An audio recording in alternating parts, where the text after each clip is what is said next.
Welcome back, you guys. I wanted to show you this fantastic game that I've been playing since last night called Zombie Training Simulator.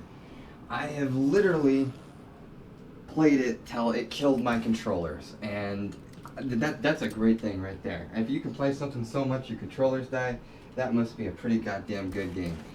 So, this is it. It's a shooting gallery game. This is the survival mode.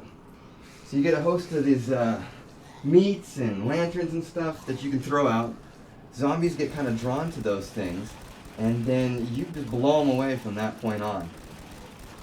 The only way to kill them is to shoot them in the head, though. Now, you can't shoot these big barrels and stuff, gas tanks and so on and so forth, and that will kill a whole bunch of them, but you get more points for shooting them in the head, so it's kind of a risk versus reward on how many can I kill versus, oh shit, they're coming at me, maybe I should just blow it up right now. And one of the awesome things also is that there's a bunch of weapons, and each weapon has its own leaderboard, so there's a ton of replayability. There's like 5 different survival maps, and then there's even skills challenges. Whoa, shit. Oh, shit. And this is what you get for not throwing out the meat.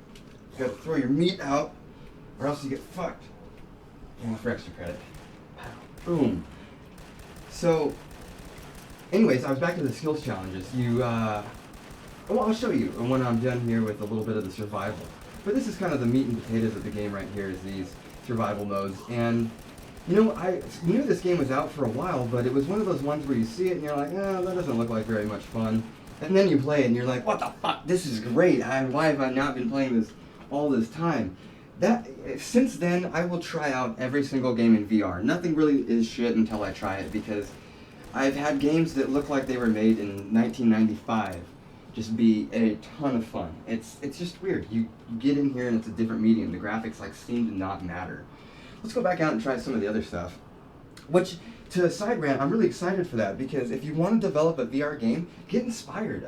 You can make a game look, you think like it was developed in like 1995, and that will be enough to sell the game on the market and make a fun game. Look at Battle Dome. I mean, that game looks old as the hills, and it's amazing. So here's another one of the different levels, and the guns are just a lot of fun. A lot of the games that we've been playing have kind of fantasy guns, like Space Pirate Train, or even Horde Z kind of basically has fantasy guns. So to be able to switch those up is a lot of fun. And this is also a fantastic game for beginners. If you want to get somebody into VR and show them what it's like. You know, Horde Z can be kind of difficult because of the weapon selection system. Even Space Pirate Trainer, as easy as it is, it can kind of confuse people that they have to switch their weapons and whatnot. In this one, you don't have to worry about reloading. You just keep pulling the trigger. There's no weird like cocking mechanism or anything like that. So real easy for everybody to get into. I don't know why I just fucking threw a grenade in the middle of nothing.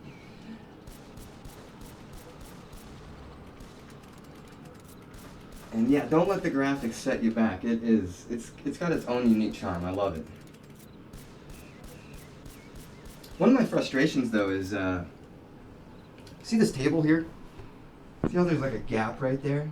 I wish they would actually take off like 2 boards and make the table sit flush with the wall. Why? Well, my brain is subconsciously keeping me up here. I keep forgetting that I can actually walk a little bit farther behind myself. And that causes me to grab meat, grab anything, and then I'll throw this. It was about, okay, short story, it was about 1:30 last night in the morning, and I'm playing this.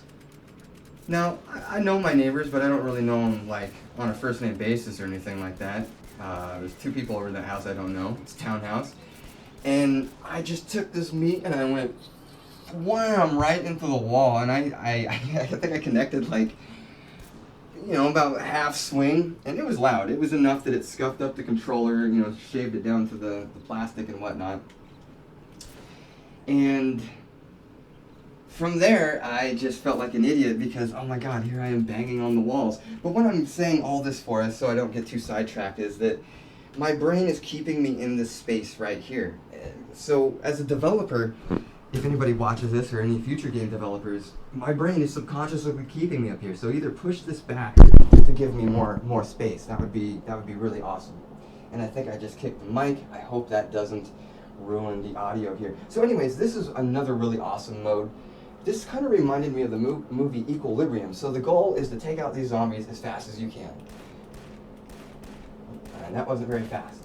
But my high score, I think, is, yeah, a little bit under a second. And this reminded me of Equilibrium because it kind of had some type of gun kata thing going on where you just, oh, I think I might have done it right there. Nope, still didn't beat my all-time best right there.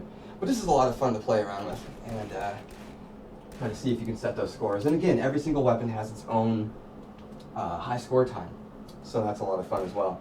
And then more of the modes in the skills tests are like horde modes. So basically bowling and the fence, they just keep coming at you. The hill, they just keep coming at you. But it's one giant horde like you kind of see here. You just grab one of the other guns. The second you kill a dude, that starts up the match. And then from there, you just mow them down. Yeah, and I really enjoy these weapons. They're just a ton of fun. They all kind of have a signature feel to them. Wow, if they don't burn through the batteries, though. I think in most of these games, I can only seem to manage about, like, oh, I don't know, about 3 hours of solid gunplay before I need to recharge them, which sucks, because if you have, like, a group going or anything like that where people are playing throughout the day, I mean, you can get to the point where I could see people actually needing 2 sets of controllers. I wish we could change the battery on them. That would be sweet. But at $130 a pop, I'm not going to be buying like another set anytime soon. And then they also have this really cool mode called Hardcore, which switches it over and then turns on the flashlight. And let's check that out in the forest there. Some of the guys I've been talking with in the comments, Sanosuke and Kyoko. Kyoko? Am I saying that right? We were talking about some of the older games, and I still remember the first time a flashlight was used in some of them. I think it was in Half-Life that used the first flashlight. Man, now I'm gonna say that I'm doubting myself. But it's either that or Doom. And it just blew my mind. The effect is so weird. Even in VR, it's really strange. It's just kind of like, it's like it is at night. And if you're one of those hardcore score junkies, high score junkies, this is a great game. Like I said, for every mode, every weapon has its own leaderboards. And then if you put on hardcore, you get even more points. So, just an absolute ton of fun. You can even pull out like a katana.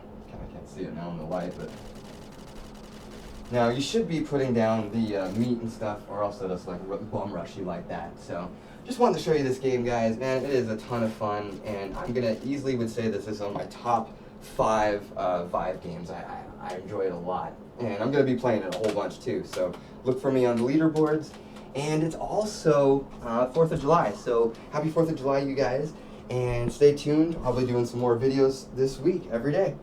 Bye, guys.